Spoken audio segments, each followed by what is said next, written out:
Hello everyone, welcome to study IQ. और आज इस वीडियो के अंतर्गत हम डिस्कस करेंगे पीपीएससी कोऑपरेटिव इंस्पेक्टर एग्जाम के लिए best 5 minute MCQ set number 2। और इस क्लास को लेकर आ रहा हूं मैं। मेरा नाम है डॉक्टर विपिन गोयल और ये हमारे 10,000 एमसीक्यू कोर्स का पार्ट है। बढ़ते हैं आगे बढ़ने से पहले आपको बता दूं, आप मुझे डिफरेंट सोशल मीडिया के ऊपर फॉलो कर सकते हैं। जितने भी क्लासेस शेयर की जाती हैं टेलीग्राम चैनल के ऊपर आपको पता लग जाती हैं। इंस्टाग्राम के ऊपर आप मुझे फॉलो कर सकते हो। कोई पेपर है, डाउट है, आप मुझे यहाँ पे ईमेल कर सकते हैं। मेरे 2 पेड कोर्सेज आते हैं, 10,000 एमसीक्यू कोर्स, ऐसे जीएस कोर्स। आज इस जो है 31 ऑफ दिसंबर तक इस कोर्स को परचेज करने का जो है आप एक्सटेंड कर सकते हैं वैलिडिटी और double validity weapon 30 coupon code use करके। और इसमें आपको जो है एक्सटेंड करके वैलिडिटी भी इंक्रीज कर सकते हैं और प्लस जो है आप कोर्स को परचेज भी कर सकते हैं। आप अपने दोस्तों को बता सकते हैं। डबल वैलिडिटी ऑफर है 31 ऑफ दिसंबर 2021 तक। चलिए जी, start with the first question. Who was the constitutional advisor to the Constitution Assembly of India? हमारे संविधान सभा के संवैधानिक सलाहकार इनमें से कौन है? तो उनका नाम है sir BN Rao, Bhupendra Nath Rao ji. Answer number C is the correct answer, answer number C. यहाँ पे कुछ पॉइंट्स हैं वो हम डिस्कस करेंगे। BN राव जो हैं इनका नाम है कॉन्स्टिट्यूशन एडवाइजर का। अगर किसी ने पूछा आपसे कि आइडिया किसने दिया था कॉन्स्टिट्यूशन बनाने का, तो MN रॉय ने दिया था आइडिया 1934 में। क्लियर। डॉक्टर राजेंद्र प्रसाद जो हैं हमारे 11 दिसंबर 1946 को first permanent president of constitution assembly बने थे। लेकिन 9 दिसंबर 1946 को the first president of constitution assembly was doctor Sachchidanand Sinha. Doctor Sachchidanand Sinha जो आपके टेम्परेरी प्रेसिडेंट थे। डॉक्टर भीमराव अंबेडकर जी जो हैं ड्राफ्टिंग कमेटी के चेयरपर्सन थे। KM मुंशी ड्राफ्टिंग कमेटी के मेंबर थे। लेकिन KM मुंशी जी ने प्रियम्बल के लिए, प्रस्तावना वर्ड के लिए एक वर्ड यूज किया था। Preamble is the horoscope of the Indian constitution. Horoscope of the Indian constitution भविष्य है। अगर आपसे पूछा कि कॉन्स्टिट्यूशन असेंबली बैठी कब थी, 9 दिसंबर 1946 को। और संविधान बन कब गया था, 26 नवंबर को 1949 को। और 26 November is the constitution day और लागू हुआ था 26 जनवरी 1950 को। और जिस दिन हमारा फर्स्ट रिपब्लिक डे सेलिब्रेट किया गया था। ये आपको पॉइंट पता है, ठीक है।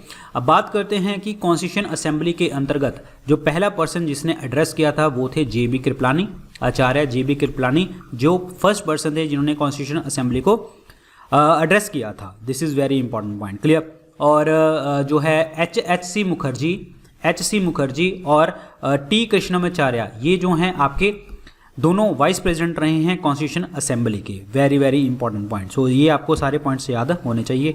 2 साल 11 महीने 18 दिन लगे थे हमारा कॉन्स्टिट्यूशन बनने में। 64 लाख रुपीज़ का जो है यहाँ पे खर्चा किया गया था।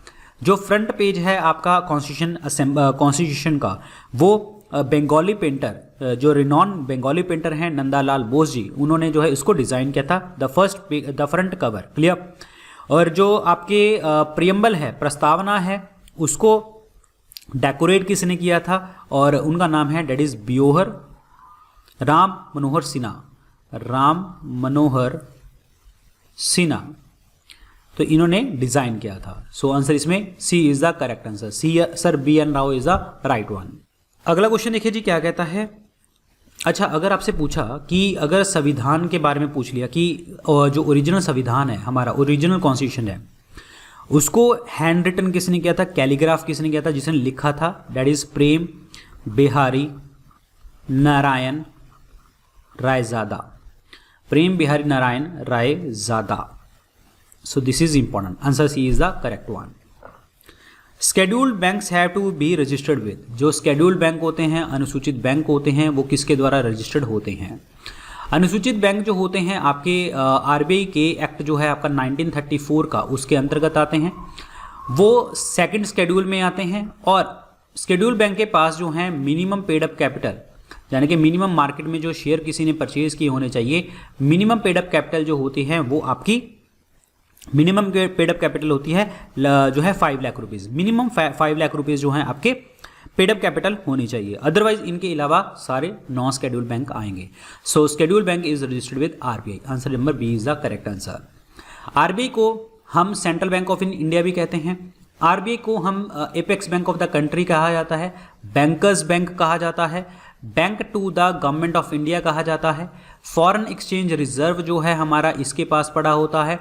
कस्टडियन ऑफ जो है लेंडर ऑफ लास्ट रिजॉर्ट कहा जाता है, कि सबसे एंड में पैसे अगर खत्म हो गए तो कौन देगा, हमें आरबीआई देगा। फॉरेन एक्सचेंज रिजर्व हमारे पास मिनिमम जो होता है वो कितना होता है, मिनिमम 200 करोड़ रुपीस, जिसमें से 115 करोड़ का जो होता है हमारे पास गोल्ड होता है, और 85 करोड़ की जो है फॉरेन करेंसी जो है आपकी रखी होती है आरबीआई के पास।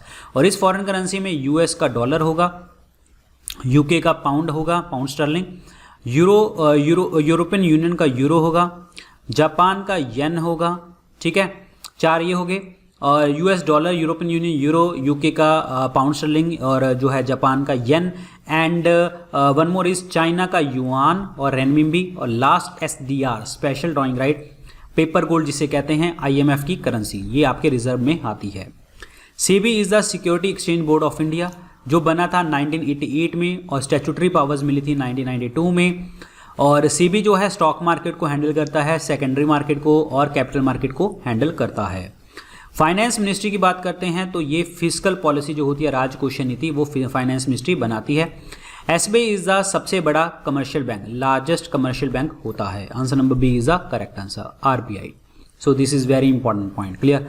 सो यहाँ पे है शेड्यूल बैंक और ये है non schedule bank. Schedule bank आपके ये हैं, मिनिमम 5 लाख रुपीज़, ये सारी चीज़ें आपको पता होनी चाहिए। So this is very important point. Amartya Sen was awarded the Nobel prize for his contribution to. Amartya Sen ने नोबेल पुरस्कार जीता था, किस फील्ड में जीता था, तो ये इकोनॉमिक्स की फील्ड में जीता था। और इकोनॉमिक्स की कौन सी, वेलफेयर इकोनॉमिक्स की फील्ड में इन्होंने अवार्ड जीता था 1998 में। सो this is very important point, clear.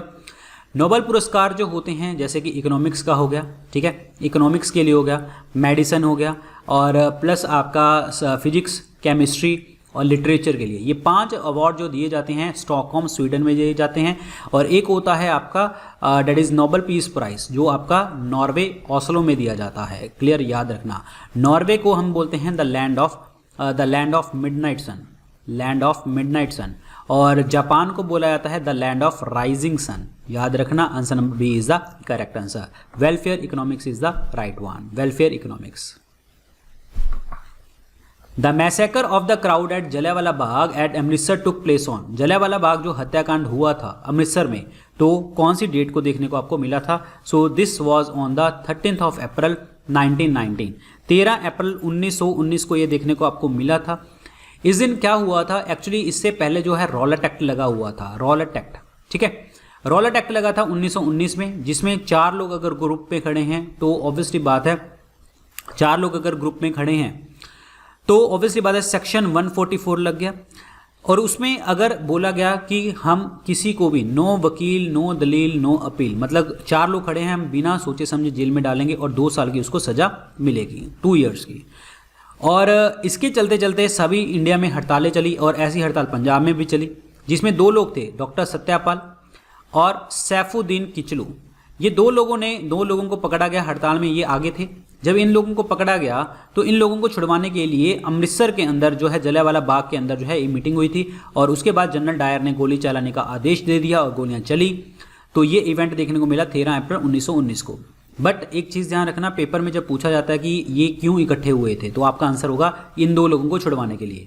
वहाँ पे ये मत लिख देना कि वैशाखी डे था, और वो अलग सीन है कि हाँ 13 अप्रैल को वैशाखी डे था, लेकिन जो लोग इकट्ठे हुए थे वो इन 2 लोगों को छुड़वाने के लिए इकट्ठे हुए थे, याद रखना। Answer number B is the correct answer, answer number B. Excise duty, excise duty जो होती है ये किस चीज़ के लिए होती है, एक्साइज ड्यूटी होती है मैन्युफैक्चरिंग, प्रोडक्शन के लिए होती है। Answer number 1 is the correct answer, उत्पादन is the correct answer, A option. एक होता है आपका एक्साइज, एक होता है कस्टम। कस्टम ड्यूटी जो होता है वो होता है आपका इंपोर्ट एक्सपोर्ट के लिए। सो दिस इज इंपॉर्टेंट वन, ठीक है। एक्साइज ड्यूटी हो गया मैन्युफैक्चरिंग प्रोडक्शन के लिए, कस्टम हो गया। जीएसटी सबसे ज़्यादा टैक्स हम कलेक्ट करते हैं, आपको पता होना चाहिए, and this is the indirect tax. इसके बाद आता है आपका कॉर्पोरेशन टैक्स, जो आपकी कंपनीज के ऊपर लगता है, कॉर्पोरेशन टैक्स। तो इस क्वेश्चन का आंसर बनेगा A is the correct answer. Production के ऊपर ये टैक्स लगता है, मैन्युफैक्चरिंग के ऊपर। क्वेश्चन देखिए, Heinrich Rudolf Hertz led the foundation for the future development of radio, telephone and telegraph. The SI unit of dash was named as Hertz in his honour. Okay, so इसकी frequency जो hertz की नाम है, ये frequency की जो है आपकी यूनिट होती है, answer number 1 is the correct answer. SI unit of sound क्या होती है? डेसिबल, हीट की जूल, फ्रिक्वेंसी की हर्ट्ज, कैंडला, लाइट। क्लियर? तो आंसर इसमें क्या बनेगा? A is the correct one. Very very important. Frequency जो होती है आपकी 1 टाइम पीरियड होती है, याद रखना है। हीट आपकी चलो हो गया।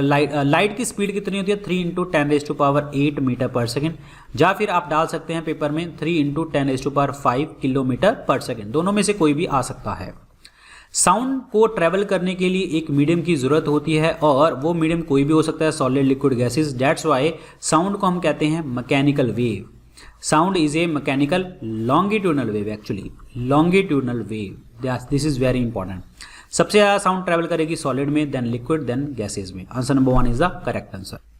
विच among the following ports in India has been renamed as a Deendayal port?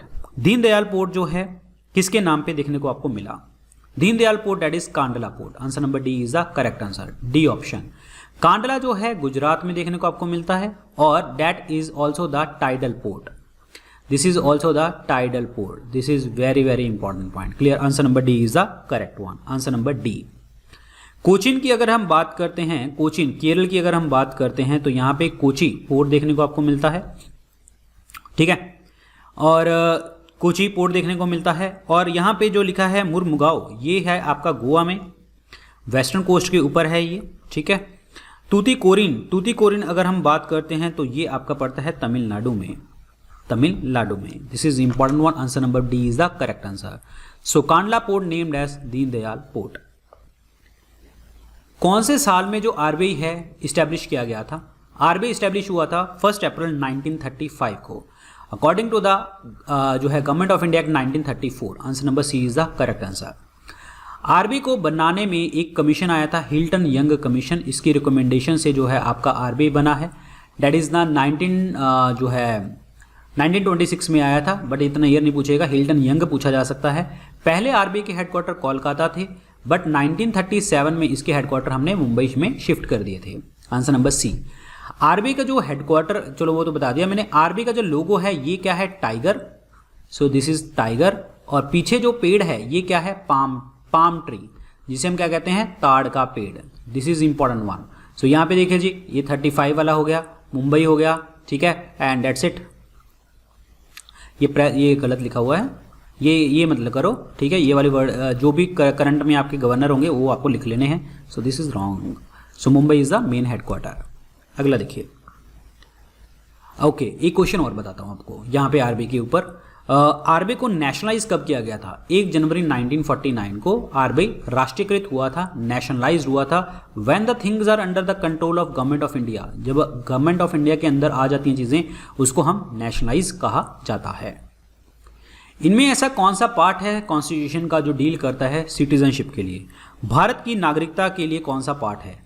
Citizenship का जो कॉन्सेप्ट है आर्टिकल 5 to 11 में लिखा गया है आपका। सिटीजनशिप की बात करते हैं तो हमारे देश में सिंगल सिटीजनशिप मिलती है आपको, और ये प्रावधान हमने कहाँ से लिया है? ब्रिटेन के कॉन्स्टिट्यूशन से हमने इसको लिया है। आर्टिकल नंबर 5 से 11 तक ये देखने को मिलता है। और सिटीजनशिप कौन सी मिनिस्ट्री के अंतर्गत आती है? होम अफेयर मिनिस्ट्री के अंतर्गत देखने को आपको मिलती है, होम अफेयर मिनिस्ट्री के अंतर्गत। Clear? This is very important. अब सिटीजनशिप के लिए जो आपका पार्ट है वो कौन सा है? तो सिटीजनशिप के लिए जो पार्ट है आपका पार्ट सेकंड। आंसर इसमें क्या बनेगा? D is the correct answer. Part second is the right one. भाग 2, very very important question. Clear? याद रखें। अब इसके अंदर कुछ आपको मैं बता देता हूं कि कौन कौन से पार्ट हैं। जैसे कि अगर मैं बात करता हूं पार्ट 8 की अगर हम बात करते हैं तो इसका जो नाम है वो है यूनियन टेरिटरी का, यूनियन टेरिटरी का। पार्ट 6 की बात करता हूँ, स्टेट गवर्नमेंट का आता है, स्टेट्स का। पार्ट 12 की अगर हम बात करते हैं तो यहाँ पे जितने भी फाइनेंस, प्रॉपर्टी और जितने भी आपके कॉन्ट्रैक्ट्स होते हैं वो यहाँ पे होते हैं। तो answer number D is the correct answer. संविधान में टोटल 22 पार्ट्स हैं, और पेपर में वो 25 भी डाल देता है। 22 और 25 में एक आएगा, जो भी आएगा उसको टिक कर देना, ठीक है। सो आंसर नंबर डी, ये है आपके 22 के 22 पार्ट्स। अच्छा, एक और मैं आपको बताता हूँ, पेपर में ना जनरली जो पूछे जाते हैं, देखिए part second is citizenship, part 3 is fundamental right, part 4 is directive principle, part 4 is fundamental duties. ये तो आपको किसी सी हालत में भूलने नहीं है। Part 9 is panchayat, part 9A municipality, part 15 elections, part 17 official language, 18 emergency, part 20 amendment, that's it. ये आपको कभी भी नहीं भूलने जो मैंने आपको बताए हैं अभी। वाटर सॉल्युबल विटामिन इनमें से कौन सा है? वाटर वाले होते हैं बी और सी। इसको याद करने का तरीका क्या है? WBC, तो आपको याद रहेगा। सो यहां पे कौन सा है? That is C option is the correct answer, vitamin B C. और विटामिन सी को हम और क्या कहते हैं? एस्कॉर्बिक एसिड भी कहा जाता है। विटामिन सी हमें मिलता है जितनी भी आपके खट्टी चीज़ें होती हैं उसमें से देखने को आपको मिलता है। विटामिन सी की कमी से आपको जो है रोग हो जाता है जिसे हम कहते हैं स्कर्वी। स्कर्वी से क्या होता है? जो मसूड़े होते हैं, मसूड़े दांत होते हैं, उनमें ब्लीडिंग होने लग जाती है। So this is very very important, vitamin C very very important, clear. और विटामिन ए की अगर हम बात करते हैं उसको हम क्या कहते हैं? रेटिनॉल, जो आंखों की लिए इंपॉर्टेंट होता है। इसकी कमी से जीरोप्थेल्मिया, जीरोप्थेल्मिया का मतलब क्या होता है? आंखें सूखी पड़ने लग जाती हैं। और नाइट ब्लाइंडनेस, रात को दिखना बंद हो जाता है। नाइट ब्लाइंडनेस, रात को दिखना बंद हो जाता है। Vitamin D is calciferol, calcium containing vitamin, जिसे हम सनशाइन विटामिन भी कहते हैं, क्लियर। सनशाइन विटामिन और कैल्सीफिरोल, कैल्शियम कंटेनिंग विटामिन भी कहा जाता है। विटामिन डी की कमी से होता है रिकेट्स और ऑस्टियोमलेशिया, हड्डियों में कमजोरी। बच्चों में रिकेट्स, बड़ों में ऑस्टियोमलेशिया।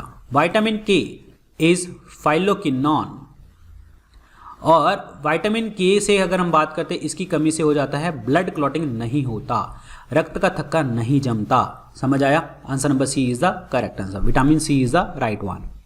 ये कुछ नाम है वाटर सॉल्युबल विटामिन के। B1 is thiamine, B2 is riboflavin, B3 is niacin, B5 is pantothenic acid, B6 is pyridoxine, B7 is biotin, B9 is folate, B12 is cobalamin, C is ascorbic acid. B and C, this is very very important.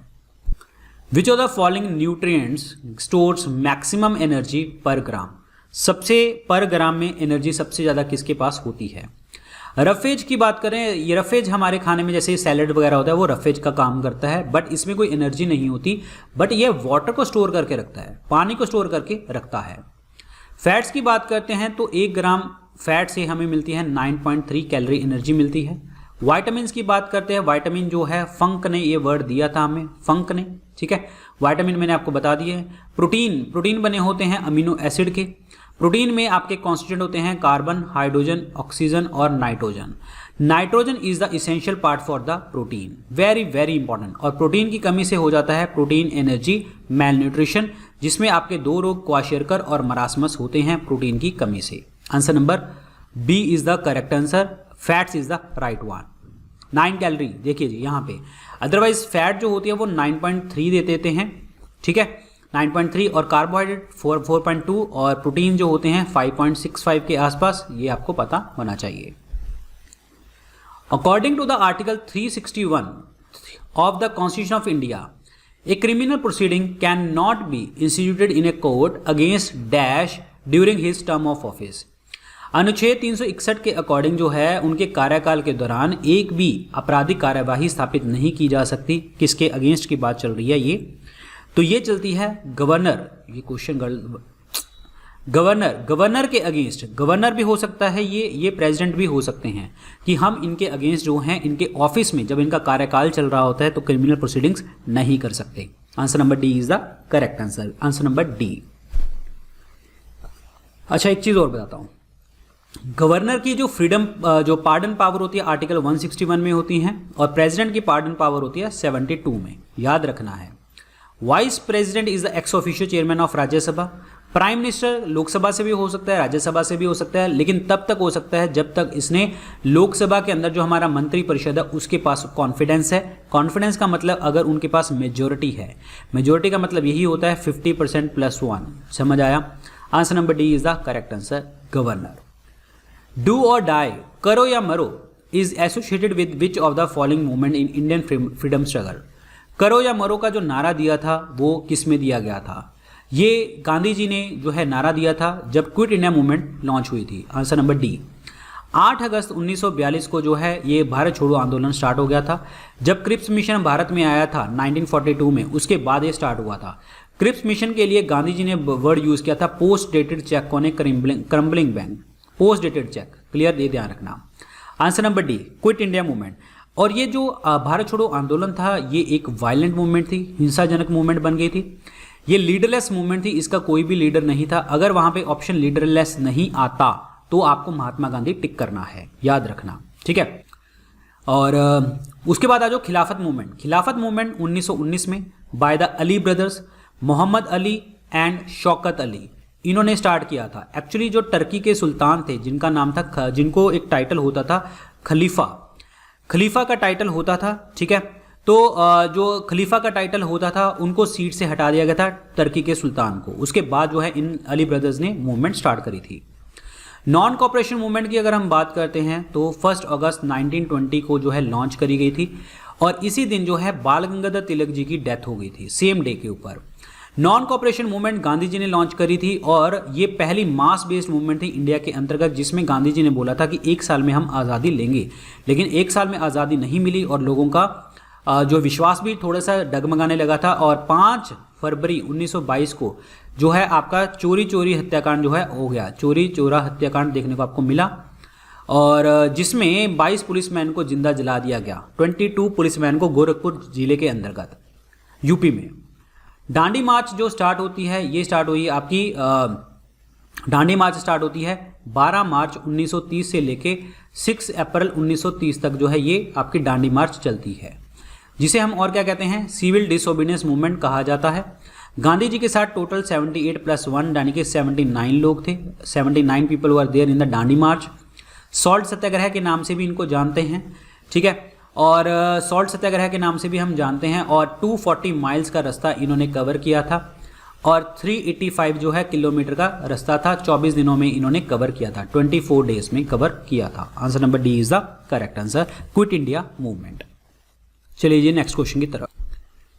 Question देखिए, battle of Haldi Ghati जो 1576 में लड़ी गई थी between the Akbar and हुम। Battle of Akbar जो हल्दी घाटी थी अकबर की साइड से लड़ी थी मान सिंह ने, राजा मान सिंह ने, और किसके साथ लड़ी थी, महाराणा प्रताप जी के साथ। Answer number B is the correct answer, answer number B, very important, clear. एक चीज मैं आपको और बताना चाहूंगा कि महाराणा प्रताप जी के पास एक घोड़ा था जिसका नाम था चेतक। ये क्वेश्चन पता नहीं आई डोंट नो की, बट पता होना चाहिए आपको, very important, clear. Answer number B is the right answer. Sher Shah Suri, इनका ओरिजिनल नेम जो है वो है फरीद। शेर खान इनका टाइटल है जो दिया था बाबर खान लोहानी ने टाइटल दिया था, जो गवर्नर था बिहार का। और शेरशाह का टॉम जो है सासाराम बिहार में है। पुराना किला ओल्ड फोर्ट दिल्ली के अंदर इन्होंने बनाया। शेरशाह ने 1539-1540 में लड़ाई लड़ी थी, दोनों हुमायूं के अगेंस्ट लड़ी थी, दोनों जीता था शेरशाह सूरी। 1539 में जो लड़ाई लड़ी गई थी that was battle of Chausa. 1540 में बिलग्रिम की लड़ाई, जिसे आप कन्नौज की लड़ाई भी कहते हैं, दोनों लड़ाइयां जो हैं कौन जीता था, दैट इज शेरशाह सूरी। हेमू विक्रमादित्य इसके साथ लड़ी थी सेकंड बैटल ऑफ पानीपत और ये लड़ी थी 1556 में, दिस इज इंपॉर्टेंट। और इसमें जीता कौन था, बैरम खान। बैरम खान अकबर की साइड से लड़ रहा था। 3 लड़ाइयां हुई हैं पानीपत की 1526 में, ये हुई थी बाबर और आपके इब्राहिम लोदी की, इसमें बाबर जीता था। 1761 अहमद शाह अब्दाली और सदाशिव राव भाऊ जो मराठास की साइड से थे और इसमें अहमद शाह अब्दाली जीता था। नादिर शाह इंडिया में आया था 1739 में और हमारे भारत में लूटपाट करके चला गया था। पीकॉक थ्रोन उठा के ले गया था, दिल्ली को जो है बहुत नुकसान पहुंचा के गया था और ये 1739 में आया था। और मोहम्मद शाह जो है उस टाइम पे रूलर था मुगल्स की साइड से और इसको हरा गया था। Answer number B is the correct answer. The two of the great Mughals wrote their own memoirs they were. देखिए 2 महान मुगलों ने अपने जो है ऑटोबायोग्राफी लिखी है और उनकी याद में लिखी गई है। एंड किसने लिखी है, Babur and Jahangir. Answer number C is the correct answer. Babur की साइड से बाबर नामा और तुजुके बाबरी जिसे हम कहते हैं तुजुके बाबरी, और ये टर्किश भाषा में लिखी गई है और टर्किश भाषा में, और इसका जो ट्रांसलेशन है वो किया गया था पर्शियन भाषा में, फारसी भाषा में। किसने किया था, अब्दुल रहीम खाने खाना। अब्दुल रहीम खाने खाना ने किया था, जो कि अकबर के दरबार में नवरत्न में था, या इंपॉर्टेंट है। Jahangir that is painter king, Jahangir को पेंटर किंग भी कहते हैं और पियक्कड़ भी है ये। तुजुके जहांगीरी इन्होंने लिखी थी, Tuzuke Jahangiri, this is very very important, clear. Jahangir Lahore में रहता है ज़्यादातर और वहाँ पे शालीमार गार्डन वगैरह ये सब बनाता है। मोती मस्जिद लाहौर में इन्होंने बनवाई, और मोती मस्जिद तो 3 हैं, एक लाहौर वाली, दिल्ली वाली और आपकी आगरा वाली। लाहौर वाली बनाता है जहांगीर, दिल्ली वाली बनाता है औरंगजेब और आगरा वाली बनाता है शाहजहां। इंपॉर्टेंट। हुमायूं के ऊपर हुमायूं नामा लिखा गया है और ये किसने लिखा था? इनकी सिस्टर गुलबदन बेगम ने लिखा था, गुलबदन बेगम ने। और अकबर के ऊपर आईने अकबरी और अकबर नामा लिखा गया है, आईने अकबरी और अकबर नामा, जो लिखा था किसने? दैट इज अबुल फजल ने, अबुल फजल ने लिखा था। Answer number C is the correct answer, Babur and Jahangir. Young India और हरिजन के जो एडिटर हैं, संपादक हैं, वो कौन है? वो हैं Mahatma Gandhi. Answer number C is the correct answer. जब ये साउथ अफ्रीका में थे महात्मा गांधी, तो वहां से इन्होंने लिखा था इंडियन ओपिनियन। इंडिया में आके यंग इंडिया, हरिजन, हिंद स्वराज, नवजीवन, ये सब कुछ लिखा है। और महात्मा गांधी की autobiography my experiment with truth, my experiment with truth, और ये इनका जो काम है ये 1920 तक का सीमित है। इसमें 1920 के बाद की बुक नहीं है, ये इस टाइम तक की ये बुक है। क्लियर, याद करना है आपको, इंपॉर्टेंट है। और महात्मा गांधी के जो प्राइवेट सेक्रेटरी का नाम है महादेव देसाई है। नेहरू की बात करते हैं तो डिस्कवरी ऑफ इंडिया, भारत की खोज इन्होंने लिखी है। अंबेडकर जी ने मूक नायक के बारे में लिखा है। सुभाष चंद्र बोस जी की बात करते हैं तो इन्होंने इंडियन स्ट्रगल नाम की ऑटोबायोग्राफी लिखी है अपनी, इंडियन स्ट्रगल नाम की autobiography. Answer number C is the correct answer. Sarhul festival जो है ये कब सेलिब्रेट किया जाता है और कहाँ पे सेलिब्रेट किया जाता है? So this was celebrated by Jharkhand state, Jharkhand में स्टेट किया जाता है। और इसको सेलिब्रेट कौन करते हैं? ओरोन, मुंडा एंड हो ट्राइब्स, ये ट्राइब जो हैं आपकी इसको वर्शिप करती हैं। और एक्चुअली सरहोल वर्ड का मतलब ये होता है द वर्शिप ऑफ ट्रीज। जब आप ट्रीज को, वृक्ष को जो है आप पूजते हैं तो उनको हम कहते हैं। Answer number A is the correct answer, Jharkhand. Very very important, Jharkhand. चलिए जी अगले क्वेश्चन की तरफ। Kamalang tiger reserve is in which state और यूटी? जो कमलांग टाइगर रिजर्व है ये कौन सी स्टेट और यूटी में देखने को आपको मिलता है? So this was in the Arunachal Pradesh. Answer number D is the correct answer. यहां पे आपके जो है बहुत सारे टाइगर रिजर्व हैं, जैसे कि Namdapha tiger reserve, Kamlang tiger reserve, Pakke tiger reserve, Pakhui tiger reserve देखने को मिलता है। So this is important. Arunachal Pradesh में आपके 2 नेशनल पार्क हैं, Namdapha national park, Mouling national park. Arunachal Pradesh की जो कैपिटल है दैट इज ईटानगर। अरुणाचल प्रदेश के साथ चाइना का बाउंड्री लाइन है that is McMahon line, India और चाइना के बीच में। So answer number D is the right answer. Sikkim पहला ऑर्गेनिक स्टेट है हमारे भारत देश का, पहली ओपन डिफिकेशन फ्री स्टेट रही है, यानी कि खुले में शौच ना करने वाली। 36 अमेंडमेंट 1975 के अकॉर्डिंग हमारा 22वां राज्य बना था इंडिया का सिक्किम 1975 में। आंध्र प्रदेश जो है पहली स्टेट थी जो पहली लिंग्विस्टिक लैंग्वेज बेसिस के आधार पे बनी, और इसके लिए कमीशन बैठा था फजल अली कमीशन। 1953 में Fazal Ali was the chairperson. KM Panikkar, HN Kunzru जो है नाम के व्यक्ति थे इस कमीशन में। So answer number D is the correct answer, Arunachal Pradesh. Who invented dynamite? Dynamite को किसने इन्वेंट किया था? अल्फ्रेड नोबेल ने। Answer number B is the correct answer, Alfred Nobel is the right one. Very very important. RDX की full form पूछी जाती है आपसे पेपर में। RDX is research and development explosive, research and development explosive. This is very very important point, clear, याद रखना, important है। और यहां पे लिखा हुआ है डुनलॉप ने एक टायर ढूंढा था, न्यूमेटिक टायर। वैसे इतना ज़्यादा डिटेल में मत जाना आप लोग, अल्फ्रेड नोबेल तक ही याद रखें। बाकी नोबेल पुरस्कार मैंने आपको बताया ही था, फिजिक्स के अंदर दिया जाता है, लिटरेचर के अंदर दिया जाता है, केमिस्ट्री के अंदर दिया जाता है, मेडिसिन में और इकोनॉमिक्स में। ये 5 फील्ड के जो अवार्ड होते हैं स्टॉकहोम स्वीडन में दिए जाते हैं, और एक होता है नोबेल पीस प्राइज जो दिया जाता है नॉर्वे ओस्लो में दिया जाता है। Important. Answer number B is the correct answer, Alfred Nobel. Who is the responsible for the administration of union territory which do not have their own elected legislative assembly. अगर assembly होगी, विधानसभा होगी, तो obviously बात है chief minister बैठा होंगे और गवर्नर बैठे होंगे, लेफ्टिनेंट गवर्नर बैठे होंगे, एडमिनिस्ट्रेटर बैठे होंगे। लेकिन अगर वहाँ पे स्टेट लेजिस्लेटिव असेंबली नहीं है तो यूनियन टेरिटरी को एडमिनिस्ट्रेशन किसके पास आती है? प्रेसिडेंट के पास आती है। Answer number D is the correct answer. Answer number D, very very important point, clear, याद रखें। गवर्नर के ऊपर मेरे दिमाग में एक क्वेश्चन आता है 153 there shall be a governor of a state, 155 appointment of the governor by the president, 156 जो हम इसको हटा देते हैं गवर्नर को जो है डिसमिस करना गवर्नर को again bye the president, 161 president governor की जो है पार्डन पावर्स, और एक गवर्नर जो होता है 2 या 2 से स्टेट्स का कॉमन गवर्नर हो सकता है। 7th कॉन्स्टिट्यूशन अमेंडमेंट एक्ट 1956 द्वारा ये लिखा गया है। तो answer number D is the correct answer. Answer number D.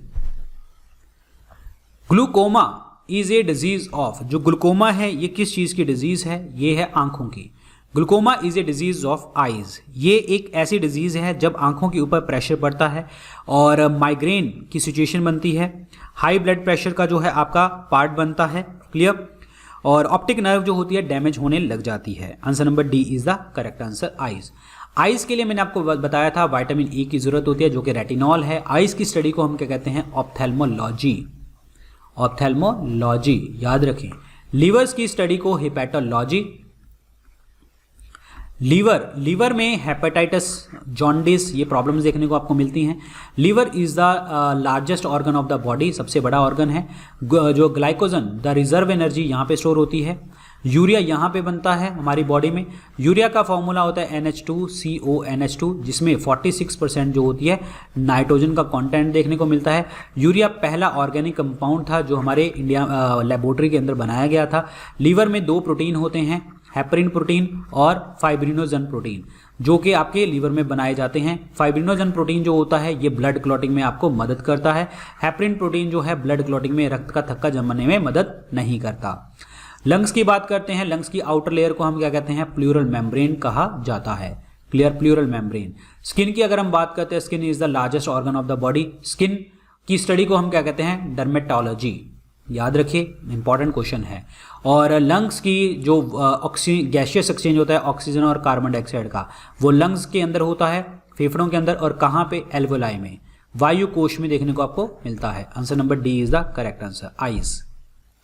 In which country people participate in the amendment of the constitution. अगर आपने संविधान में संशोधन करना है तो कौन सी कंट्री से में फॉलो किया जाता है, मतलब लोग पार्टिसिपेट करते हैं। अमेंडमेंट का मतलब ये होता है संशोधन करना, जब भी कोई चीज़ बदली जाती है किसी भी चीज़ के अंदर। ये आर्टिकल 368 में लिखा गया है और ये प्रावधान हमने लिया था साउथ अफ्रीका के कॉन्स्टिट्यूशन से, हमारे इंडिया के संविधान में। लेकिन बात ये आ रही है क्वेश्चन में कि लोग पार्टिसिपेट करते हैं, वो है स्विट्जरलैंड में, क्योंकि स्विट्जरलैंड में क्या है? डायरेक्ट डेमोक्रेसी, जिसमें लोग ही कानून बनाते हैं, लोग ही सब चीज़ें करते हैं। Answer number C is the correct answer. Otherwise बाकी सारे देशों में क्या होती है? इनडायरेक्ट डेमोक्रेसी होती है। फ्रांस वर्ड से हमने 3 वर्ड लिए हैं, इक्वालिटी, लिबर्टी और फ्रेटर्निटी वर्ड लिए हैं। इंग्लैंड से बहुत सारी चीज़ें हैं, single citizenship, rule of law का कॉन्सेप्ट, बाई कैमरल लेजिस्लेचर जिसका मतलब होता है 2 सदन, लोकसभा और राज्यसभा का कॉन्सेप्ट, ये सारी चीज़ें। और यूएसए से इंडिपेंडेंस ऑफ जुडिशरी का कॉन्सेप्ट, आपका independence of judiciary, judicial review, preamble का कॉन्सेप्ट, रिटर्न कॉन्स्टिट्यूशन और फंडामेंटल राइट, ये सब कुछ हमने कहां से लिया है? यूएसए से। Answer number C is the correct answer. Switzerland is the right one, Switzerland. The chairman of the national disaster management authority is, जो आपके चेयरमैन हैं नेशनल डिजास्टर मैनेजमेंट अथॉरिटी के, वो कौन है? तो वो हैं आपके prime minister of India, Bharat के प्रधानमंत्री। Answer number B is the correct answer. और ये नेशनल डिजास्टर मैनेजमेंट अथॉरिटी बनी कब थी? 2005 में, 2005 में। This is very important, clear. जितने भी ये natural disaster, man made disaster जो होते हैं उसके लिए बात करती है, इनका रिस्पॉन्स करना इनका अकॉर्डिंग में उसके हाथा है। और ये जो है, ये एजेंसी जो है मिनिस्ट्री ऑफ होम अफेयर्स में आती है, मिनिस्ट्री ऑफ होम अफेयर्स में आती है, और इसके chairman prime minister of India होते हैं। Answer number B is the correct answer, very very important, clear. DRDO के हेडक्वार्टर न्यू दिल्ली में है, याद रखना, DRDO के headquarter. Answer number B is the correct answer. Which state is the largest producer of mica in India? Mica जो produce होता है हमारे इंडिया में सबसे ज़्यादा होता है आंध्र प्रदेश में। Answer number C is the correct answer. और झारखंड में सबसे ज़्यादा देखने को मिलता है कोल। कोल जो होता है सेडिमेंट्री रॉक से, अवसादी चट्टानों से देखने को हमें मिलता है। जितने भी नेचुरल गैस, कोल, ऑयल, जितने भी ये फॉसिल वाली चीज़ें होती हैं ये हमें हमेशा देखने को मिलती हैं सेडिमेंट्री रॉक से, अवसादी चट्टानों से। मध्य प्रदेश में जो है आपका बहुत ज़्यादा टाइगर रिजर्व्स हैं, फॉरेस्ट रिजर्व यहाँ पे देखने को आपको मिलते हैं। Answer number C is the correct answer. Andhra Pradesh is the right one, Andhra Pradesh. What is the meaning of brain drain? Brain drain का मतलब क्या होता है? ब्रेन ड्रेन, इसको मैं एक टर्म में बताऊंगा। एक टर्म होती है ह्यूमन कैपिटल, एक टर्म होती है human capital. What is the meaning of human capital? Human capital word का मतलब ये होता है जब भी हमारी सरकार, जब सरकार लगा लो, जब खुद लगा लो, जब आप अपने एजुकेशन, हेल्थ और जो भी आपकी नेसेसरी चीज़ें होती हैं, स्किल्स, नॉलेज, पढ़ाई, सबके ऊपर आप पैसा खर्च करते हैं तो आप देश के लिए एक एसेट बनते हैं, क्योंकि आप क्या करेंगे, देश की इकोनॉमी में हेल्प करेंगे और ये देश के लिए क्या बन जाते हो तुम लोग, ह्यूमन कैपिटल बन जाता है, human capital. So this is very important. अगर ये जो लोग हैं ये सब इतने पढ़े लिखे लोग हैं और उठ के मतलब वहाँ से किसी दूसरे कंट्री में चले जाते हैं, उसको हम कहते हैं brain drain. So brain drain का मतलब ये होता है कि जब ई माइग्रेशन होती है जो है स्किल्ड पीपल की, मतलब हमारे देश से बाहर चले जाते हैं, तो दिस इज कॉल्ड आपका जो है brain drain. This is very very important. Answer number क्या बनेगा? D is the correct answer. और ड्रेन ऑफ वेल्थ की अगर हम बात करें कि पैसा अगर हमारा बाहर जा रहा है, ड्रेन ऑफ वेल्थ की अगर हम बात करें तो दादा भाई नौरोजी जी ने ये कॉन्सेप्ट दिया था, जिसमें इन्होंने बताया था कि हमारा पैसा हमारा किस तरीके से बाहर लेके जाया जा रहा है। Poverty and un British rule in India पुस्तक जो है भारत में इन्होंने लिखी है। तो answer number D is the correct answer. Answer number D the refers to e migration of the skilled people. Answer number D is the correct one. तो चलते हैं नेक्स्ट क्वेश्चन की तरफ। सो यहाँ देखिए जी, ब्रेन ड्रेन, जैसे मैंने आपको बताया था कि ह्यूमन कैपिटल अगर बाहर जा रही है, स्किल्ड लेबर अगर बाहर जा रही है, तो ऑब्वियसली बात है हमारे देश में ब्रेन ड्रेन हो रहा है। Women to man ratio in India as per the 2011 census is, मतलब मेल फीमेल की रेशियो पूछ रहा है ये, तो 1940 is the female and 1000 is the male. So this is the female ratio. अगर हम बात करें कौन सी स्टेट के पास हाईएस्ट सेक्स रेशियो है, दैट इज केरल। केरल के पास हाईएस्ट सेक्स रेशियो है। दमन एंड दीव के पास जो है आपकी लोअर सेक्स रेशियो है। माहे डिस्ट्रिक्ट है पुडुचेरी में, जिसके पास हाईएस्ट सेक्स रेशियो है। और दमन डिस्ट्रिक्ट जो है आपका दमन एंड दीव में, इसके पास जो है लोएस्ट सेक्स रेशियो देखने को आपको मिलती है। और इंडिया की जो चाइल्ड सेक्स रेशियो है दैट इज 914 रेशियो 1000 बच्चे मेल और 914 child female. This is very very important. Answer number सी।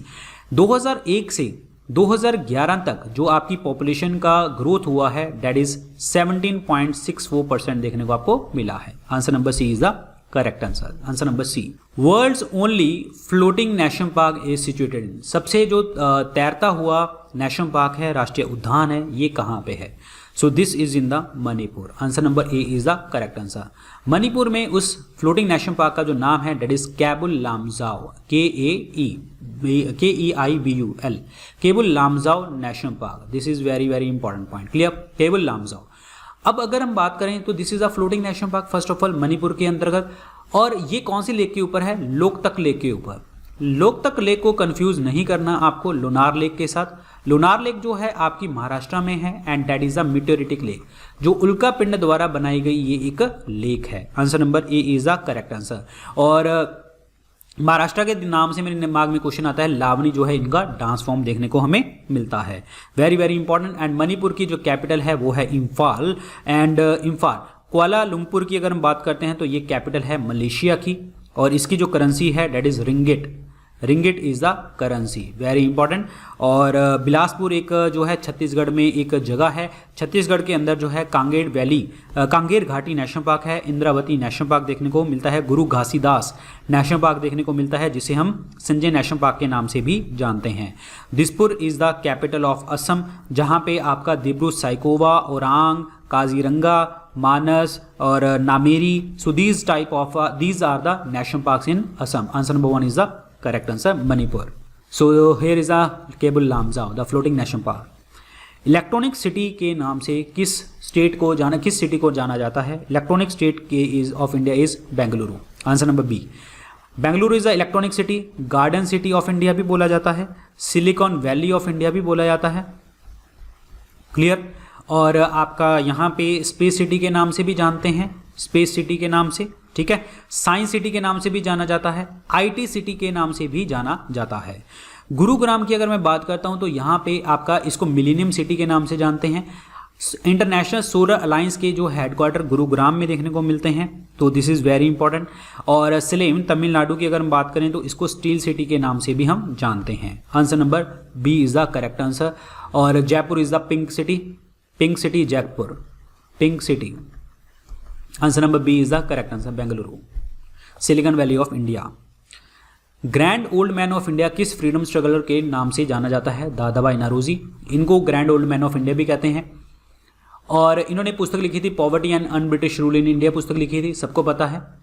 और दादाभाई नौरोजी 1892 में पहले इंडियन जो फिन्सबरी से इलेक्ट हुए थे, हाउस ऑफ कॉमन में बैठे थे।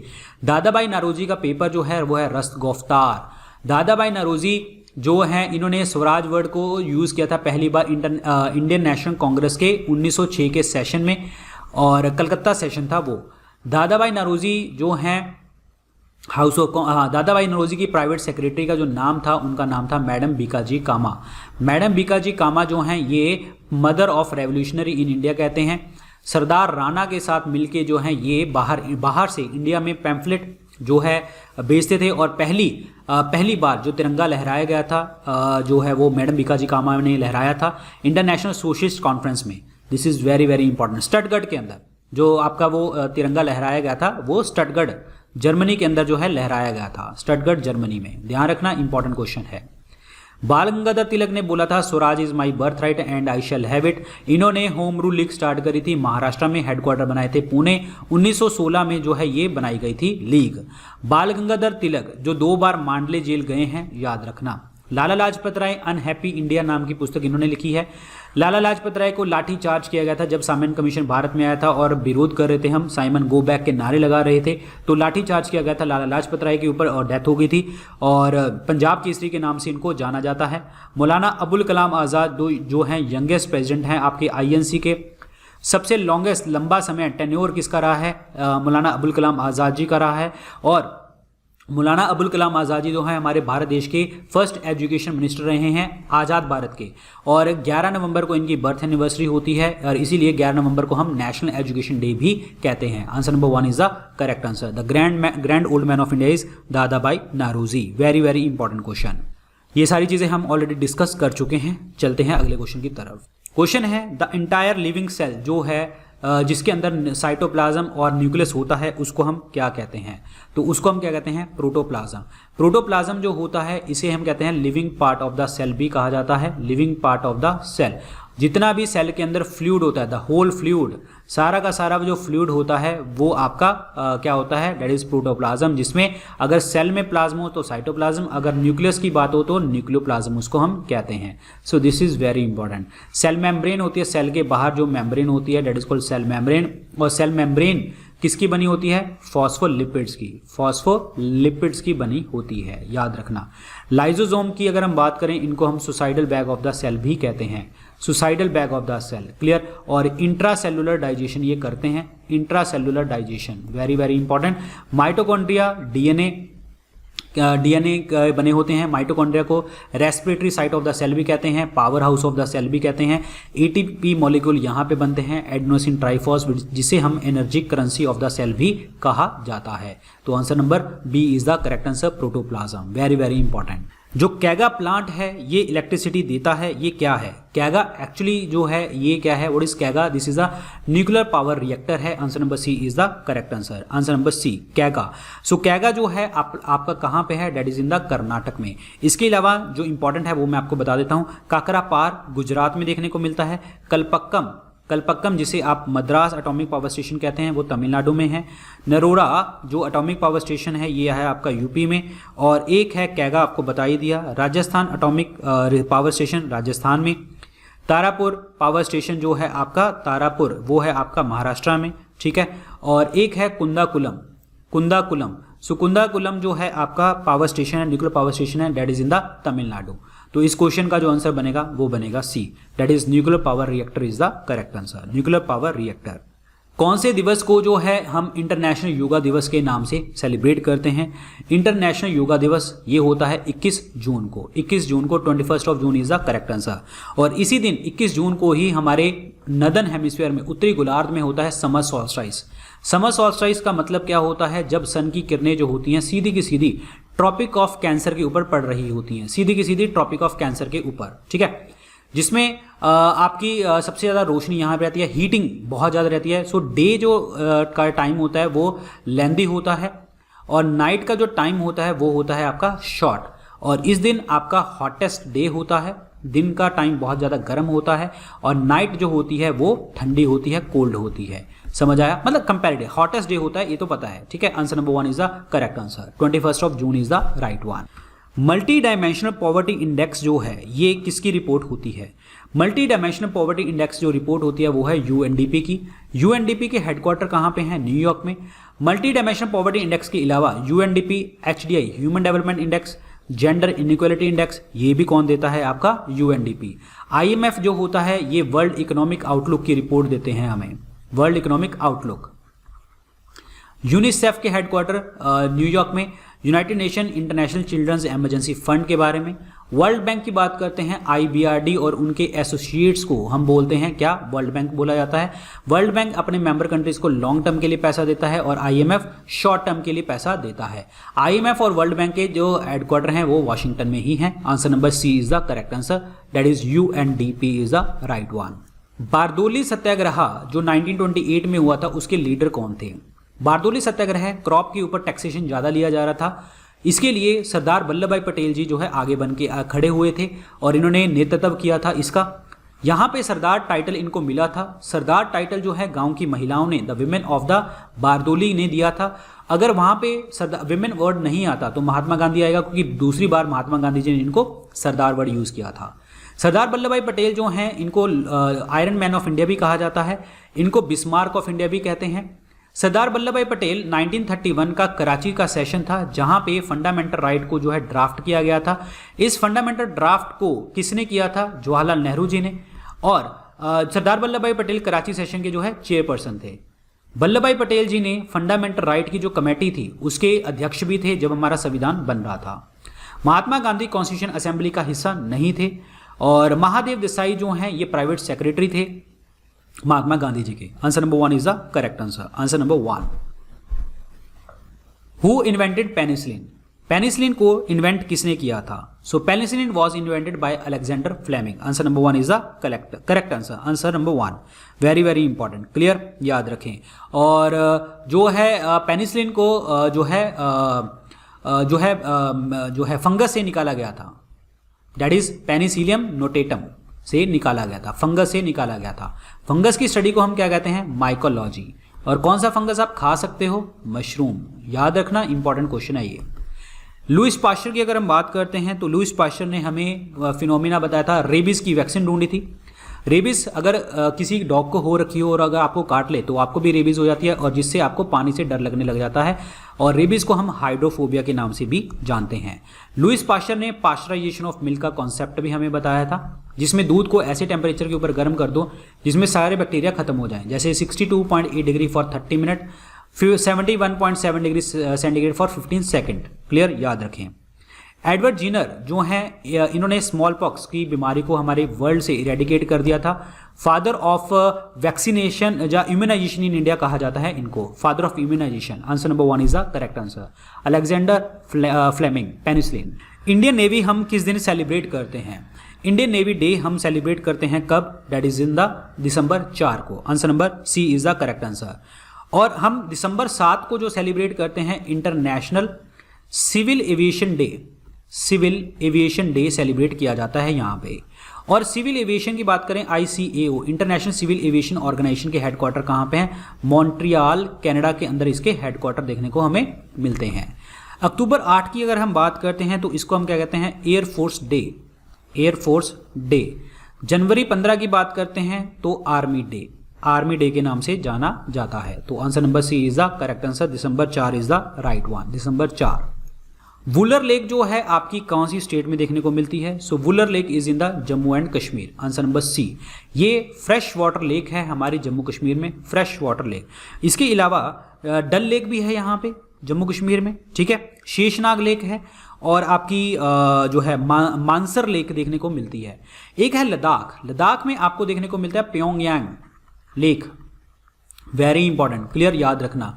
लद्दाख में आपका हेमिज नेशनल पार्क भी देखने को हमें मिलता है, याद रखें, इंपॉर्टेंट है। कर्नाटक में बांदीपुर नेशनल पार्क है और सुल्तानपुर नेशनल पार्क हरियाणा में है। हिमाचल प्रदेश में पिन वैली नेशनल पार्क है, जो मेरे दिमाग में मैंने बोल दिए ताकि आपको रिवीजन होनी चाहिए ज़्यादा से ज़्यादा। Answer number C is the correct answer. राष्ट्रपति को हटाने का प्रोसेस जो है हमने कौन सी कंट्री से लिया है? वो लिया है हमने यूएसए से। हमारे देश में अगर हमने महाभियोग करना है अंडर आर्टिकल 61 लिखा गया है। ये 61 आर्टिकल का जो मतलब है, ये इंपीचमेंट का प्रोसेस, इसमें लिखा हुआ है violation of the constitution. Violation of constitution of India मतलब, वायलेशन ऑफ द कॉन्स्टिट्यूशन का मतलब ये होता है, violation of the constitution of India का मतलब ये होता है कि अगर वो संविधान को वायलेट करते हैं। वायलेट क्या है कुछ नहीं पता, अंडर आर्टिकल 61 लिखा गया है। जब भी राष्ट्रपति को हटाना होता है तो ये प्रोसेस स्टार्ट होता है 1/4 मेंबर से, किसी भी सदन के, लोकसभा से भी राज्यसभा से भी। अगर 1/4 मेंबर चाहे लोकसभा चाहे राज्यसभा, मतलब आइदर हाउस के लिख के दे दें कि हम हटाने जा रहे हैं राष्ट्रपति को, तो वो 14 दिन के लिए टाइम मिलता है राष्ट्रपति को कि इन लोगों को मना लें। अगर राष्ट्रपति नहीं मनाते तो वो सेम सदन में आ जाता है, सेम हाउस में वो जो है आपका ये बिल आ जाता है इसको हटाने का। सपोज करो कि ये बिल लोकसभा ने स्टार्ट किया था, तो लोकसभा ने 2/3 की मेजोरिटी, फिर जाएगा राज्यसभा में, राज्यसभा से भी 2/3 की मेजोरिटी। जैसी 2/3 की मेजोरिटी से, स्पेशल मेजोरिटी से बिल पास हो जाएगा तो इनको हटा दिया जाएगा। Answer number 1 is the correct answer. USA is the right one. USA से हमने प्रेम्बल का कॉन्सेप्ट, फंडामेंटल राइट का कॉन्सेप्ट, जुडिशियल रिव्यू का कॉन्सेप्ट, इंडिपेंडेंस ऑफ जुडिशरी का कॉन्सेप्ट, ये हमने लिया है। यूके से single citizenship concept, rule of law, writ का वर्ड, क्लियर, और जो है आपका रिट वर्ड लिया है यहाँ से। यूएसएसआर से फंडामेंटल ड्यूटीज, फ्रांस से जस्टिस जो है इक्वलिटी, लिबर्टी और फ्रेटर्निटी वर्ड लिया है। लेकिन गवर्नमेंट ऑफ इंडिया एक्ट 1935 एक ऐसा हिस्सा है जहाँ से संविधान का हमने 75% हिस्सा लिया है, यानी कि 3/4 हिस्सा हमने यहाँ से लिया है। Answer number 1 is the correct answer. Answer number 1। सबसे बड़ी इरिगेशन कैनाल इनमें से कौन सी है? इरिगेशन कैनाल जो स्टार्ट होती है ये हरिके बैरेज से स्टार्ट होती है। हरिके बैरेज क्या है? जहाँ पे सतलज रिवर और ब्यास रिवर मिलते हैं उनको हरिके बैरेज कहते हैं। और ये कैनाल कौन सी है? इंदिरा गांधी कैनाल। यहाँ से स्टार्ट होती है, हरियाणा निकलती है और एंड में राजस्थान निकल जाती है पंजाब के बाद, क्लियर। और इसको राजस्थान कैनाल के नाम से भी हम जानते थे। Indira Gandhi canal is the correct one. Answer number B. Astronomical unit is the average distance between the which of the following. जो एक एवरेज डिस्टेंस होता है किसके बीच में? अर्थ और सन के बीच में एवरेज डिस्टेंस होता है, that is answer number 1 is the correct answer. और ये डिस्टेंस कितना होता है? 149.5 मिलियन किलोमीटर का ये डिस्टेंस आपको देखने को मिलता है। ये आपका 1 एस्ट्रोनॉमिकल डिस्टेंस होता है। So this is very very important. 149.5 million kilometre का distance between the earth and the sun, very very important, clear. ये डिस्टेंस जो है आपका कम भी होता है, 147.1 के आसपास रह जाता है जब होता है पेरीहीलियन। पेरीहीलियन का मतलब ये होता है कि जो सन और अर्थ का जो डिस्टेंस होता है वो मिनिमम हो जाता है। और एक होता है एपहीलियन। एपहीलियन का मतलब होता है जब सन और अर्थ का जो डिस्टेंस है वो मैक्सिमम हो जाएगा, 152.1 मिलियन किलोमीटर का डिस्टेंस हो जाएगा यहाँ पे। सो इस क्वेश्चन का आंसर बनेगा A is the correct answer. Earth and moon, very very important.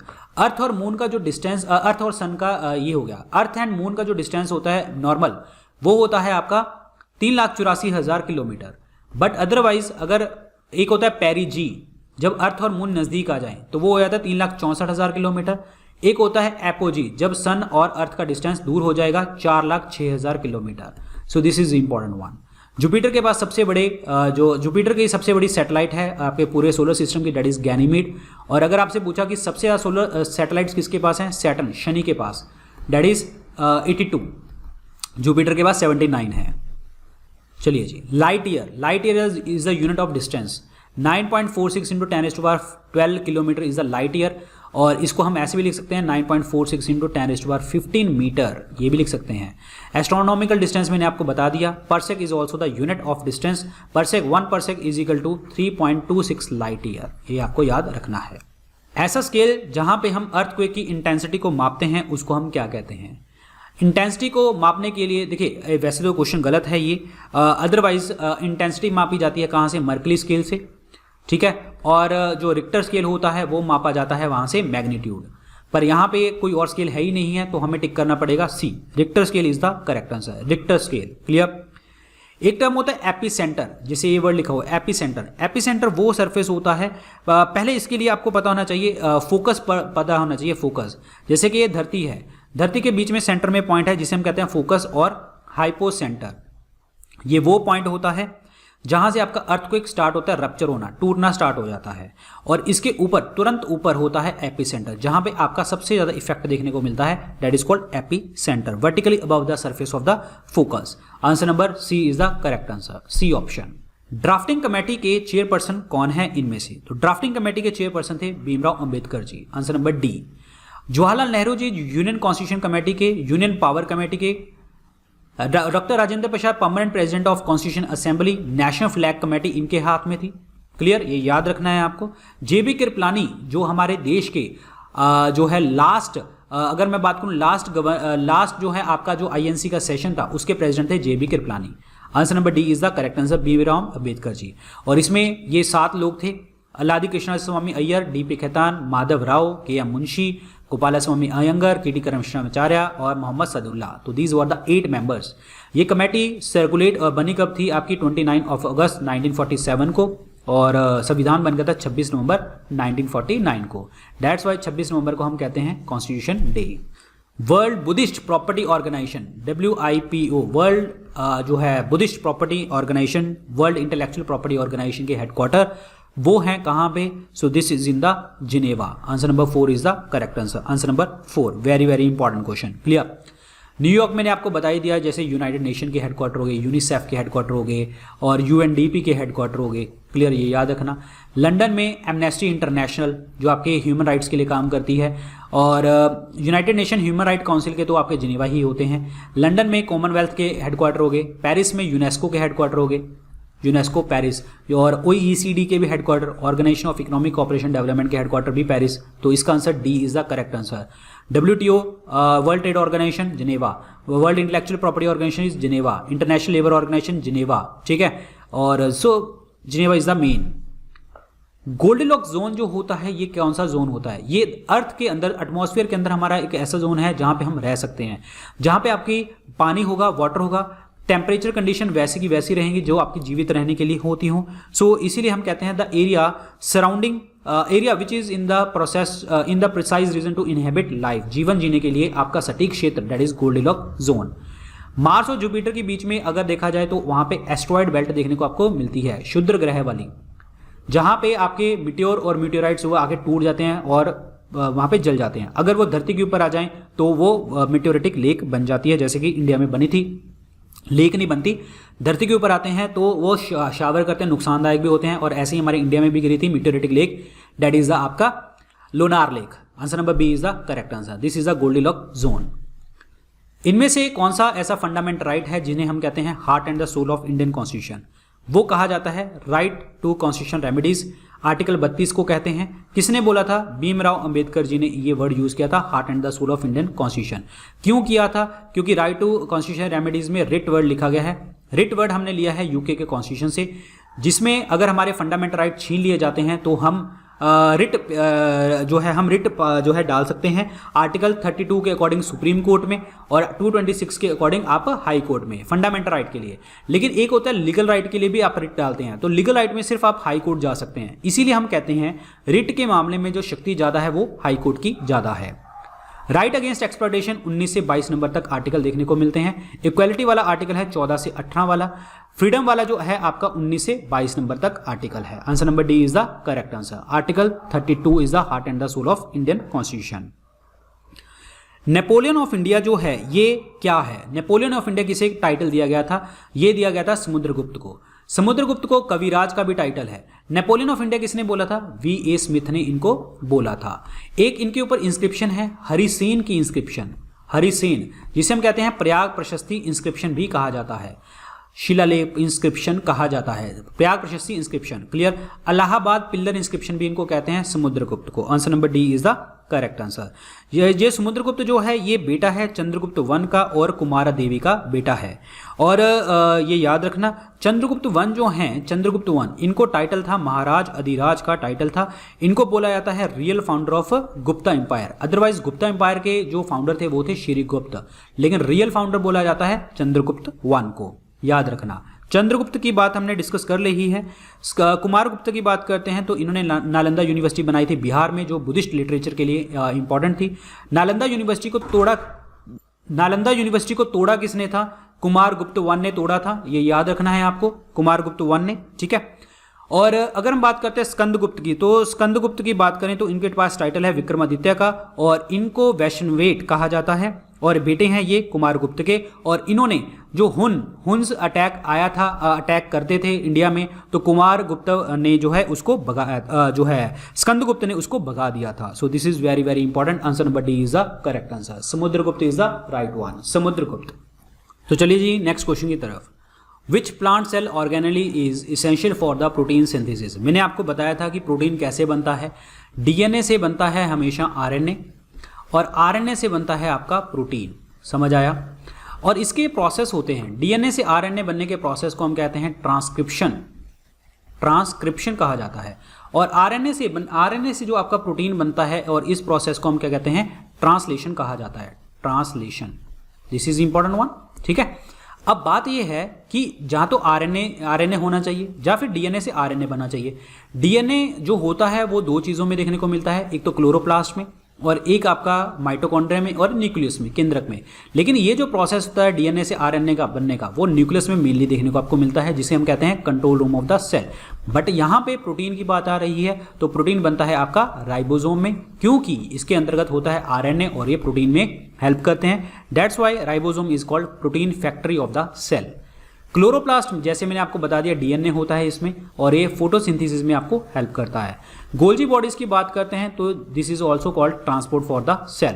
Chromosome की अगर हम बात करते हैं, क्रोमोसोम हमारी बॉडी में 46 क्रोमोसोम है, दैट इज 23 पेयर्स होते हैं, और इसमें 22 क्रोमोसोम ऑटोसोम्स कहा जाता है, जो हमारी बॉडी ग्रोथ में हेल्प करते हैं, and 1 is the sex chromosome, जो आपका फीमेल्स में होता है XX और मेल में होता है XY। So this is important. Answer number B is the correct answer, ribosome. Ribosome के अलावा जो है आपके रफ एंडोप्लाज्मिक रेटिकुलम होते हैं, जो प्रोटीन बनाते हैं। एक हमारे सेल के अंदर लिपिड्स भी बनाए जाते हैं, लिपिड्स और फैट्स। लिपिड और फैट्स बनाता कौन है? That is SER, smooth endoplasmic reticulum. SER, smooth endoplasmic reticulum, SER। This is very very important part. Clear? याद रखना। चलिए अगला क्वेश्चन देखिए। विच of the following was the paper of Annie Besant. Annie Besant का इनमें से कौन सा पेपर है? तो एनी बेसेंट का जो इनमें से पेपर है वो है Commonwealth. Answer number D is the correct answer. Annie Besant जो है ये वही लेडी हैं जो आयरलैंड से आई हुई हैं। इन्होंने होम रूल लीग स्टार्ट करी थी, याद रखना। और कहाँ पे? मद्रास। और हेडक्वार्टर कहाँ पे बनाए थे? अद्यार में हेडक्वार्टर बनाए थे, याद रखना, इंपॉर्टेंट है। और इन्होंने न्यू इंडिया भी इन्होंने स्टार्ट किया था, वीकली पेपर था इनका, एनी बेसेंट का। एनी बेसेंट पहली महिला जिसने इंडियन नेशनल कांग्रेस को चेयर किया था, कहाँ पे? कलकत्ता सेशन में। और एनी बेसेंट के कारण ही जो मॉडरेट्स और एक्सट्रीमिस्ट जो हैं आपके इकट्ठे हुए थे 1916 के लखनऊ पैक्ट में। और एनी बेसेंट ने जो है आपका सेंट्रल हिंदू कॉलेज बनाया था जो है बनारस में, और जो बाद में जाके बन गया था बनारस हिंदू यूनिवर्सिटी। किसके मदद से? मदन मोहन मालवीय जी की मदद से। ये मदन मोहन मालवीय जी को महामाना भी कहते हैं। मदन मोहन मालवीय का नाम जब गांधी अंबेडकर पैक्ट होता है 1932 में, जिसे आप पूना पैक्ट कहते हैं, वहां पे अंबेडकर जी और मदन मोहन मालवीय जी के ही साइन होते हैं। ये याद रखना, इंपॉर्टेंट क्वेश्चन है। क्लियर हो गया आप लोगों को? चलिए जी अगले क्वेश्चन की तरफ चलते हैं। So D is the correct answer, that means Commonwealth is the right one, Commonwealth. DNA को डिस्कवर किसने किया था? डीएनए को डिस्कवर इनमें से किसने किया था? James Watson and Crick. Actually ये डीएनए का मॉडल है। डीऑक्सी राइबो न्यूक्लिक एसिड की बात चल रही है, क्योंकि इन्होंने जो क्या दिया था, हमें डबल हेलिकल स्ट्रक्चर दिया था। Double helix structure, this is important one, double helix structure दिया था, जेम्स वॉटसन एंड क्रिक ने दिया था। मेंडल की बात करते हैं, फादर ऑफ जेनेटिक्स कहा जाता है, आनुवंशिकी के जनक कहा जाता है। जब जीन्स एक जगह से दूसरी जगह पे ट्रांसफर होती हैं तो उसको हम एक जगह से दूसरी जगह पे ट्रांसफर होती हैं तो हम जेनेटिक्स उसको कहते हैं। जेनेटिक्स के फादर हैं मेंडल और दैट्स इट। और इन्होंने पी प्लांट के ऊपर एक्सपेरिमेंट किया था। पाइसम सैटिवम इसका साइंटिफिक नेम होता है, पी प्लांट का, पाइसम सैटिवम। जोहानसन की अगर हम बात करते हैं तो ये जीन वर्ड इन्होंने दिया था। जीन वर्ड जो होता है, जीन का मतलब क्या होता है? So this is the actually hereditary unit जो एक्चुअली ट्रांसमिट होती है, वो ये होती है आनुवंशिकी में। हरविंद खुराना जी ने हमें बताया था जेनेटिक कोड के बारे में, जेनेटिक कोड के बारे में इन्होंने हमें बताया था। Answer number A is the correct answer, A option. चलिए जी अगले क्वेश्चन की तरफ। क्रायोजेनिक्स जो होता है मतलब क्या होता है? क्रायो वर्ड कहीं पे भी यूज होगा तो मतलब वहां पे लो टेम्परेचर की बात आएगी वहां पे। सो क्रायोजेनिक्स का मतलब ये होता है कि ऐसी साइंटिफिक स्टडी जो लो टेम्परेचर के ऊपर बात करती हो तो उसको हम कहते हैं cryogenics. Answer number C is the correct answer. Dust की स्टडी की अगर हम बात करते हैं, डस्ट की स्टडी की हम क्या कहते हैं? पेलियोनोलॉजी, पेलियोनोलॉजी कहा जाता है। समझ आया? हीट की स्टडी इज थर्मोडायनेमिक्स। तो answer number C is the correct answer. जो साइंटिफिक स्टडी है वेरी लो टेम्परेचर की, उसे हम कहते हैं cryogenics. Answer number C is the correct one. ये देखिए क्रायोजेनिक इंजन्स वगैरह भी यूज किए जाते हैं। टेम्परेचर के यूनिट अगर हम बात करते हैं तो टेम्परेचर की यूनिट आपके केल्विन है। सो बहुत सारी चीजें हैं यहाँ पे, ठीक है। सो गाइज ये थे क्वेश्चन हमारे। सो हमने सेकंड सेट डिस्कस कर दिया है, जल्दी हम बाकी सेट भी डिस्कस करेंगे। अगर आपकी कोई एग्जाम की डेट आती है तो मुझे बताना इंस्टाग्राम के ऊपर मैसेज करके, ठीक है। बाकी आप अपडेट्स आपको टेलीग्राम चैनल के ऊपर मिलेंगे और आप मुझे यहाँ पे क्वेश्चन वगैरह, डाउट्स वगैरह आप भेज सकते हैं। So thank you so much. अच्छे से पढ़ना है, तैयारी करनी है और बाकी चीज़ें भी आप पढ़ते रहना, बाकी स्पेशल फोटोज़ भी पढ़ते रहना। Good luck, take care, bye bye, जय हिंद।